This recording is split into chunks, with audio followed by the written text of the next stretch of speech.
Maharashtra superfast news चॅनलमध्ये आपले सहर्ष स्वागत आहे। खास सत्याची ठार लेखणीची महाराष्ट्रातील ताज्या आणि वेगवान बातम्या पाहण्यासाठी आपल्या हक्काचे चॅनल शेअर करा, लाईक करा आणि सबस्क्राईब करा। धन्यवाद। आंबेनळी दरडीची टांगती तलवार कायम पुन्हा मातीखाली आल्याने धोका वाढला।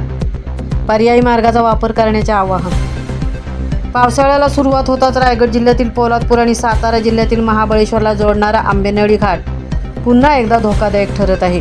मुसळधार पावसामुळे घाट परिसरात दरडी कोसळण्याच्या घटना सातत्याने घडत आहेत। पुन्हा गुरुवारी रानकडसरी, दाभेलटोक त्याचप्रमाणे या मार्गावर अनेक ठिकाणी लहान मातीचे ओसारे खाली आल्याचे दिसून येत आहे।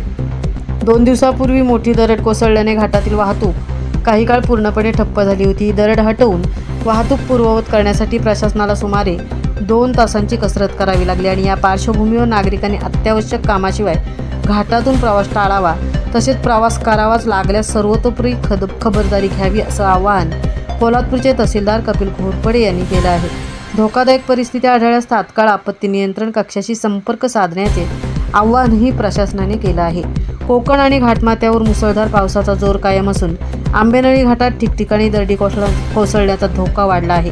पावसामुळे डोंगरकड्यावरील माती सैल होत असल्यानं अचानक दरड कोसळण्याच्या घटना घडत आहेत। त्यामुळे वाहन चालक आणि पर्यटकांनी विशेष सतर्क राहण्याची गरज निर्माण झाली आहे। महाराष्ट्र सुपरफास्टसाठी धनराज गोपाळ, तृप्ती भोई, पोलादपूर।